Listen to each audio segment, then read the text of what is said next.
Anda kembali bersama kami, saya masih bersama dengan Ibu Siti Nurbaya. Ibu, gimana rasanya, ini nggak boleh nanya perasaan, gimana rasanya memimpin dan mengurusi satu sektor, di situ banyak sekali kepentingan, semua orang punya suara, bersuara keras, ada aktivis lingkungan, ada sektor swasta di dalamnya, belum lagi regulasi Bu. Kalau saya kepikiran udah susah banget. Belum lagi kami masyarakat, belum tentu bisa menerjemahkan dan meraba-raba dengan jelas, ini Ibu Siti mau ngajak kami buat transisi, lebih ramah lingkungan, ini apa sih dampaknya? Itu kompleks sekali Bu. Ibu gimana? Saya kelihatannya mesti cerita ya tentang saya juga. Saya kan pernah jadi Sekjen Depdagri, Departemen Dalam Negeri yang urusannya politik dalam negeri. Saya pernah jadi Sekretaris Jenderal DPD RI juga. Kemudian saya di partai politik. Jadi ini menurut saya sih persoalan artikulasi. Kalau ditanya saya perasaannya apa, saya sih anggapnya tantangan aja.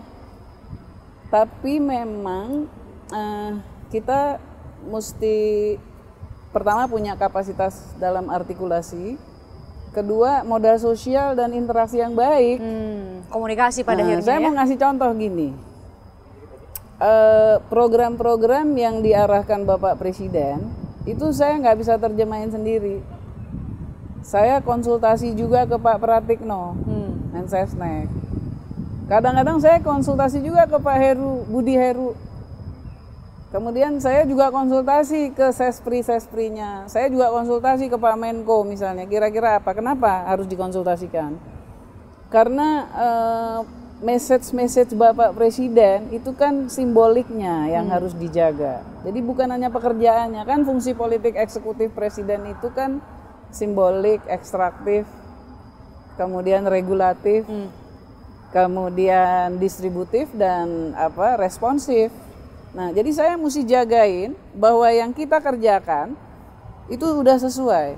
Termasuk ketika kebijakan itu nyenggol swasta misalnya, saya terpaksa harus cabut izinnya. Itu namanya ekstraktif. Tetapi secara simbolik ekstraktif yang saya lakukan mencabut izin ini resikonya apa gitu? Ada konsekuensinya nggak? Ya, konsekuensinya apa? Mitigasinya bagaimana? Itu kan mesti dihitung dan dikonsultasikan. Jadi nggak bisa main terabas sana sini gitu ya? Bisa. Ibu harus. Yang mangrove itu terus terang Pak Pratik juga perannya besar. Karena potret-potret dia secara politik akan seperti apa? Nanti kalau kalau kepala negara itu ke sini maka akan begini. Kalau berbuat ini maka efek politiknya akan seperti ini. Jadi bukan hanya diterjemahkan oleh saya sebetulnya, tetapi saya kira dari sisi simbolik politiknya Pak Pratik berperan besar juga membantu. Saya selalu merasa senang ya mendapatkan guidance itu, sebab kan beliau yang tahu persis juga sehari-hari. Beliau kan juga ahli politik, kan beliau akademisi. Jadi kacamatanya banyak gitu ya, nggak hanya sekadar ini ada kebijakan, ada yang harus segera dieksekusi, tapi berbagai konsekuensi atau multilateral atau multidimensi, jadi dipertimbangkan Bu ya, nggak hanya satu kacamata. Tapi mungkin Ibu bisa cerita bagaimana Ibu bisa menjaga mengkonsolidasi berbagai kepentingan tadi. Ibu bilang tadi ada sektor swasta, belum lagi LSM dalam negeri, LSM internasional, belum lagi tadi Ibu harus jaga ini kepentingan seluruh warga negara Indonesia. Ini warga negara Indonesia kan kepentingan yang satu. Gini loh. Istilahnya? Pemerintah itu posisinya adalah simpul negosiasi dari segala kepentingan. Jadi saya harus berjarak sama dengan LSM, saya harus berjarak sama dengan grassroots, saya harus berjarak sama dengan swasta, saya juga harus berjarak sama dengan kepentingannya pemerintah. Apa alat kontrol berjarak samanya itu? Ya ini, kepentingan publik. Kepentingan publik itu apa sih gitu? Kepentingan publik itu adalah hasil dialog ataupun sesuatu yang secara sosiologis memang menjadi kebutuhan masyarakat. Jadi kan enak ngelihatnya, misalnya nggak susah-susah. Misalnya, ini rakyatnya mau ada hutan sosial. Ternyata di situ misalnya wilayahnya perusahaan. Kata Pak Presiden, saya nggak tahu, pokoknya rakyatnya mesti sejahtera. Terus saya bilang swastanya kita panggil, rakyatnya kita panggil. Ya udah kalau gitu kalian kerjasama aja. Kalau dulu kamu cuma pakai tenaga rakyatnya, sekarang kamu harus berdayakan dia supaya dia jadi produktif, dia bisa memproduksi sesuatu, kamu beli, kamu bayar, harganya jangan semau-maunya. Ah, kayak gitu. Jadi memang apa ya? Kalau menurut saya sih ini benar-benar tantangan ya.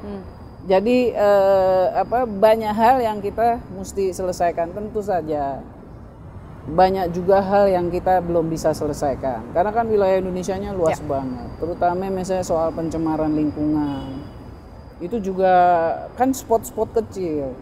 Nah, oleh karena itu saya kira yang menolong lagi sekarang adalah memang teknologi sih ya. Dengan WA dan lain-lain, SMS, rantai koordinasi jauh lebih lebih efisien dan efektif lah ya. Dan juga yang pengaduan masyarakatnya kan masuk. Ke saya kan tiap hari tetap aja ada, tapi memang ada yang bisa langsung diselesaikan. Misalnya ada pengaduan apa, saya bisa langsung Pak Dijen coba tolong cek gini, ambil langkahnya. Tapi ada yang misalnya terpaksa memang bertahun-tahun ngeberesinnya. Sebab apa? Sebab dia udah mendarah daging di situ. Misalnya, contohnya ada satu tempat yang isinya memang kelompok industri limbah baterai. Ya. Rupanya udah puluhan tahun di situ. Ngebenahinya lagi bagaimana itu kampung, misalnya kayak gitu. Nah ini kan kita mesti ajak Pemda bicara, kita mesti kasih modal lain untuk berusaha, kita mesti segala macam fasilitasi. Jadi memang perlu waktu untuk menyelesaikannya. Nah pada konteks ini juga terus terang saya terbantu banyak oleh teman-teman yang independen. Independen berarti dari lembaga swadaya masyarakat. Akademisi, tokoh-tokoh masyarakat. Jadi saya misalnya punya teman seperti Pak Sarwono, kan orang tahu rewelnya kayak apa. Saya punya teman lagi Mas Imam Prasojo misalnya, Mas Agus Pambagio, sosiolog, Mas Agus Pambagio ahli kebijakan publik. Belum lagi Pak Bambang Hero yang jagoan kehutanan, rewelnya minta ampun. Belum lagi yang ahli-ahli hukum, apalagi LSM, Wali dan lain-lain. Jadi itu sih saya ambil sebagai catatan aja gitu. Oh ini objektif, datanya ada, kasusnya spesifik, kita tinggal ambil langkah aja. Gitu. Tapi apakah latar belakang Ibu sebagai birokrat yang lama sekali Bu ya? Ibu kan baru setelah jadi pensiun dari jadi birokrat baru masuk ke politik. Tapi latar belakang Ibu kan birokrat ya. Itu sangat membantu memahami nature dari birokrasi kan. Jadi menteri kan gak hanya soal politik tapi juga harus paham betul dengan birokrasi yang sudah ada dan Ibu punya latar belakang itu. Iya kan fungsi politik eksekutif saya, Pak Presiden kan selain kepala negara, beliau kepala pemerintahan. Dengan kabinet-kabinet ini kan sebenarnya pemerintahan. Itu ada fungsi politiknya.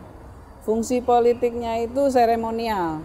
Jadi artinya ketika dia melangkah sesuatu, dia jangan lupa loh bahwa itu sesuatu yang dilihat oleh rakyat dan memberikan simbol-simbol seremoni apa gitu. Jadi kalau menteri ngomongnya ngaco, kelakuan yang ngaco, itu rakyat udah tahu. Di situ ada fungsi yang salah berarti dia lakukan. Itu yang pertama. Yang kedua fungsi decision making, pengambilan keputusan. Jadi kalau ngambil keputusannya salah bisa repot begitu. Ketiga, fungsi birokrasi. Seorang menteri itu mesti kontrol semua birokrasinya dan kebetulan saya birokrasi juga ya, selain di parpol. Nah, fungsinya birokrasi itu artinya ngapain dia? Birokrasi itu berarti ngurusin administrasi. Kedua, ngurusin ngejamin bahwa ada rantai komando yang pas dilakukan, tidak selonongan. Kemudian ada berdasarkan regulasi, meritokrasi dan sebagainya. Jadi fungsi birokrasinya juga dijalani. Ada fungsi lain yaitu fungsi krisis. Jadi pada kondisi-kondisi yang krisis atau akan krisis itu udah harus bisa dihitung. Udah bisa dimitigasi sebenarnya ya. Jadi ada juga pengalaman saya mungkin pada waktu yang lalu bekerja itu yang bisa menolong kompleksitas persoalan-persoalan di KLHK. Memang rumit sih, tapi insya Allah bisa diberesin. Memang rumit, tapi insya Allah bisa diberesin. Bu, terima kasih sudah menerima saya di hutan yang sangat sejuk ini. Makin kita ngobrol, makanya makin sejuk. Terima kasih banyak. Nanti kita ngobrol lagi di lain kesempatan. Semoga bisa dapat cerita-cerita, pencapaian-pencapaian tentunya yang kami harapkan bisa berdampak langsung pada kami seluruh warga negara Indonesia. Saya mengucapkan terima kasih juga buat Anda yang sudah nonton kami. Saya Christian Grich. Sampai jumpa. Tertarik dengan diskusi saya dengan para narasumber? Saksikan obrolan malam dengan topik-topik menarik lainnya. Jangan lupa subscribe ya. channel YouTube Berita 1. Like, komen, dan share video ini ya. Terima kasih.